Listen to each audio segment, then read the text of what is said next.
Madam artinya pasti perempuan. Jadi secara secara forensik kalau kita mau bicara secara lebih akademis, jadi madam itu seorang perempuan dewasa dan di dalam sebuah kelompok elit. Jadi kira-kira udah ya mungkin udah 97% forensik dibuat oleh majalah Tempo, tinggal 3% dilakukan oleh KPK. Yang kita tunggu. Sebagai contoh, ketika nama Gibran misalnya disebut, itu tidak hanya muncul dari dua sumber yang kami kutip. Ada satu sumber lagi yang tidak kami cantumkan yang memang juga menyebut nama yang bersangkutan.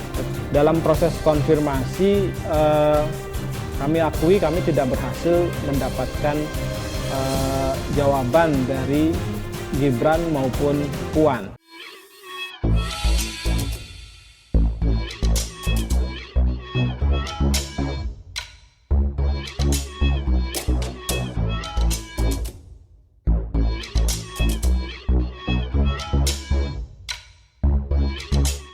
Tonton video ini sampai selesai agar Anda tidak gagal paham.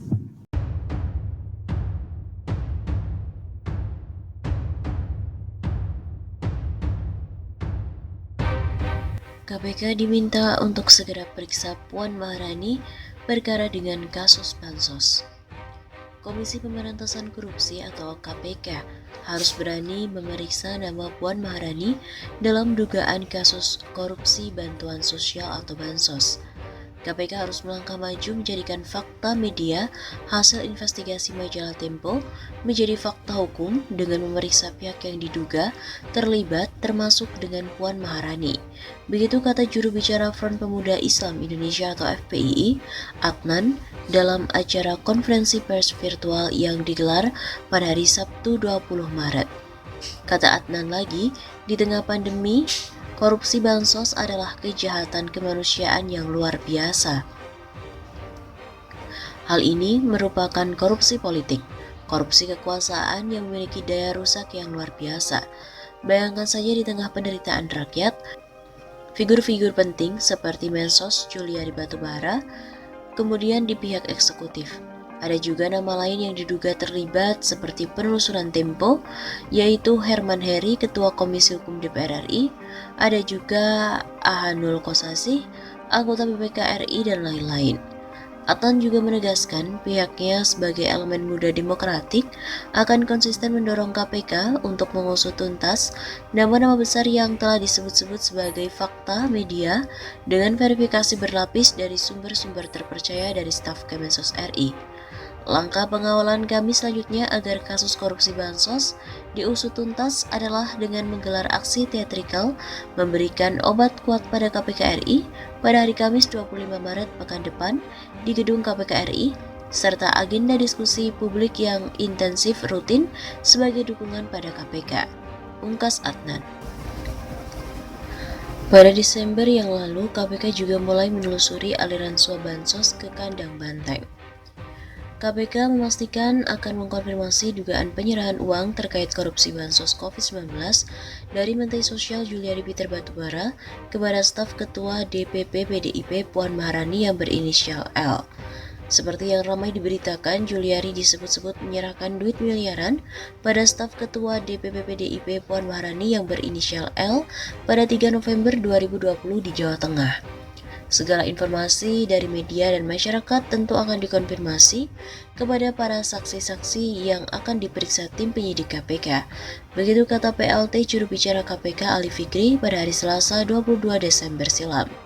Saat ditanya apakah KPK akan memanggil Puan maupun staf berinisial L itu, Ali mengatakan hal tersebut mungkin dilakukan sesuai dengan kebutuhan penyidik.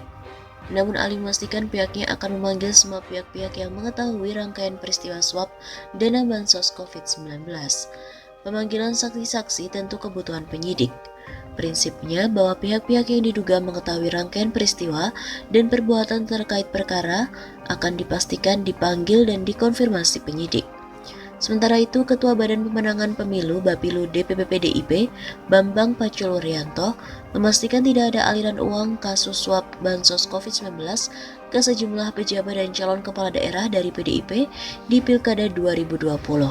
Dia juga membantah ada staf ketua DPP PDIP Puan Maharani yang berinisial L disebut menerima aliran duit rasuah bansos dari Mensos Juliari. Katanya, tidak ada staf ataupun ajudan Ibu Puan yang berkode L, cuma Alex Indra Lukman yang mirip ada Lukmannya, tapi dia tidak ada urusan, kata Bambang. Dia juga mengaku sudah langsung menelepon Alex Indra Lukman untuk memastikan kabar tersebut. Namun, katanya Alex mengaku tidak pernah menerima duit miliaran dari Juliari Peter Batubara.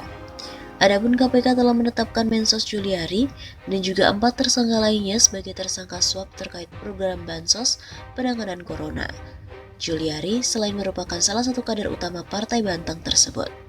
Keempat tersangka lain dalam kasus itu adalah pejabat pembuat komitmen di Kemensos yaitu Matius Joko Santoso dan Adi Wahyono, serta Ardian dan juga Haris Sidabuke selaku pihak swasta.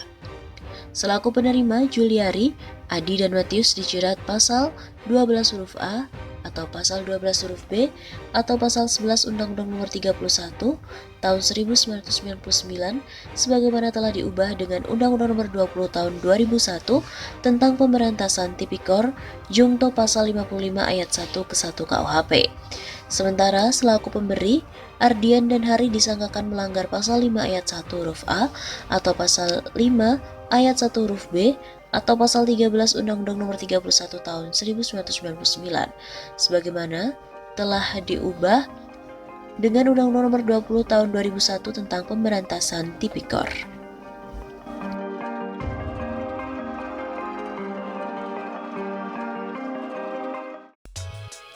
Anak buah Juliari hilangkan bukti kasus bansos dengan ganti HP hingga banting-banting laptop. Anak buah mantan Mensos Juliari Batubara yang kini terseret kasus korupsi bansos COVID-19 ini menggunakan sejumlah cara untuk menghilangkan barang bukti. Mereka paham rekaman dan catatan bisa membawa mereka di kursi pesakitan hingga jeruji besi, sehingga mereka menggunakan sejumlah cara agar barang bukti itu hilang. Kasubdit Penanganan Korban Bencana Sosial dan Politik Kemensos, Matius Joko Santoso, mengatakan telah mengganti ponsel hingga nomor seluler sebanyak 3 kali selama mengurus bansos sembako COVID-19. Arahan itu disampaikan oleh Adi Wahyono.